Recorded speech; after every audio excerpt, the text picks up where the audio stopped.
بسم اللہ الرحمن الرحیم۔ السلام علیکم۔ کویت اردو نیوز کے ساتھ میں ہوں محمد عمر۔ آج کی اس ویڈیو میں کویت سے کچھ تازہ ترین نیوز اپڈیٹ شامل کرتے ہیں۔ خبر ہے کہ کویت میں غیر ملکیوں کے میڈیکل ٹیسٹ کی ذمہ داری زمان کمپنی نے لے لی ہے۔ روزنامہ رائی کی رپورٹ کے مطابق ہیلتھ انشورنس اسپتال کمپنی زمان کے قابل اعتماد ذرائع نے غیر ملکیوں کے طبی جانچ کے مراکز میں بھیڑ بھاڑ کے بحران کو حل کرنے کے لیے وزارت صحت کی کوششوں کی حمایت کرتے ہوئے کمپنی کی تیاری کی تصدیق کی ہے۔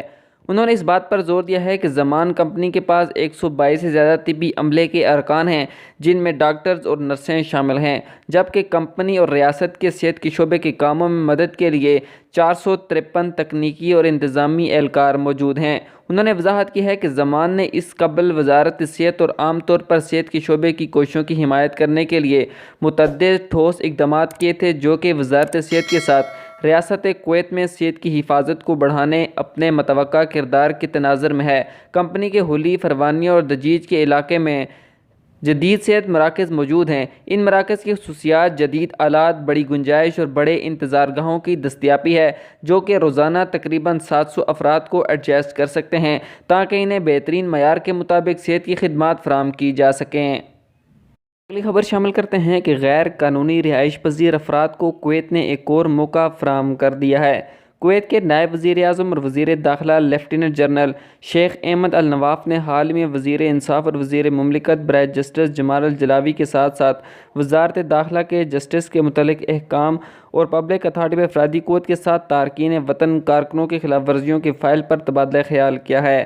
تفصیلات کے مطابق ملاقات کے دوران شیخ احمد النواف نے نشاندہی کی ہے کہ مذکورہ فائل حساس اور اہم ہے، کیونکہ یہ ریاست کی تہذیب اور انسانی حقوق کے تحفظ کے ساتھ ساتھ بین الاقوامی معاہدوں کی پاسداری کے عزم کی عکاسی کرتی ہے۔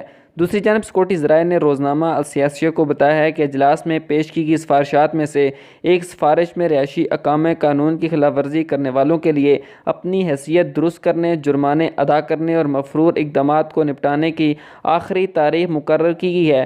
ذرائع نے وضاحت کی ہے کہ اس تجویز کا مقصد احکام کی خلاف ورزی کرنے والوں، جن کی تعداد 1,50,000 سے زیادہ ہے، کی حیثیت کو درست کرنا ہے۔ وزارت داخلہ نے کورونا بحران کے دوران تقریباً 27,000 استفادہ کنندگان کے ساتھ لیو سیف مہم چلائی، جنہیں جرمانے کی ادائیگی سے مستثنیٰ قرار دیا گیا۔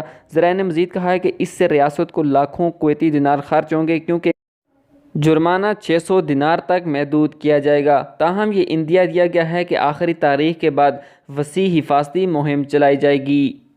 اگلی خبر کی جانب بڑھتے ہیں کہ جلیب الشویخ کے علاقے میں وزارت داخلہ کی جانب سے ایک ٹریفک مہم کے تحت، جس نے تمام داخلی اور خارجی راستوں کو گھیرے میں لے کر مہم چلائی گئی۔